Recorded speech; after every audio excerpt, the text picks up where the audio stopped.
My name is Saiful Rahman and I am studying in 10th standard. This is the model of kidney. Kidneys are most important and functional unit in the human body. The work of the kidney is to filter the blood and remove the waste products from the body. When the food is converted and soluble substance and it's converted into form of blood, the blood is passes through this tube and the kidney filters the blood.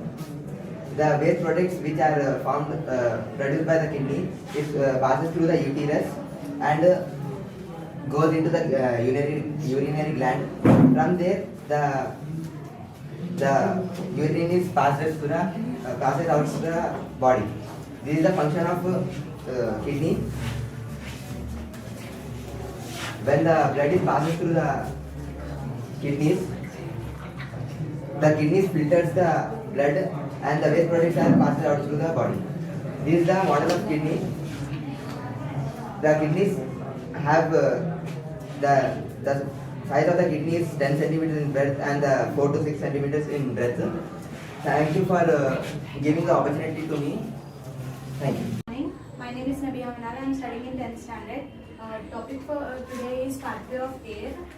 I am going to explain how the oxygen goes to lungs. First comes nostrils. Nostrils are nothing but the holes which are present in our nose through which the air enters our body.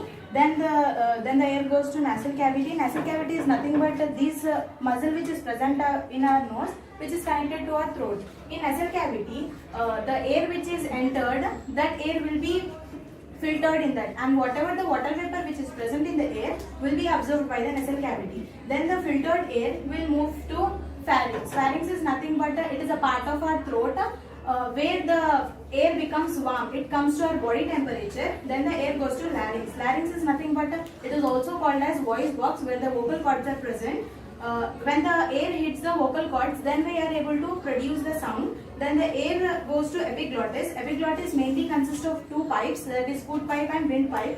Food pipe and windpipe plays important role to send the air and food into their respective passages, and it prevents the air to enter the food pipe and it prevents the food to enter the windpipe. Next, the air goes to trachea. Trachea is nothing but when you touch your throat, you feel like pipe-like structure present in your throat. That is nothing but trachea.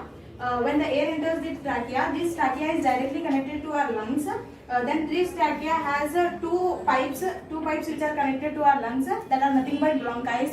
That bronchi are divided into bronchioles that are nothing but the nerves which is connected to our whole body. Then comes alveolus. When the air passes through trachea, comes to bronchi, then goes to bronchioles. Then the air reaches alveolus. This is the important and major, it plays an important role in respiration, because here only the gases exchange takes place.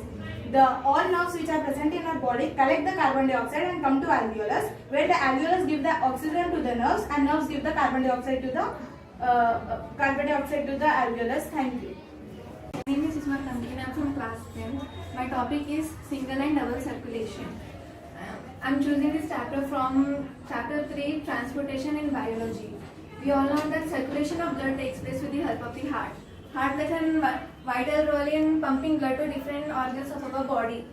Here circulation is divided into two sections: systemic circulation and pulmonary circulation.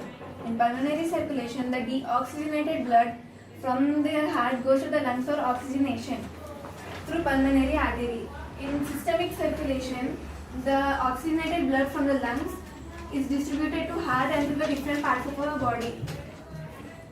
So here circulation is again divided into more two parts: single and double circulation. In single circulation, it is also known as monocircuit circulation. Single circulation takes place mainly in fishes. In single circulation, from different parts of the body, the blood reaches our heart. The blood is deoxygenated. It is sent to lungs for oxygenation, and once the blood is oxygenated, it is sent to different parts of the body. In short words, the blood is reaching heart only once. Whereas in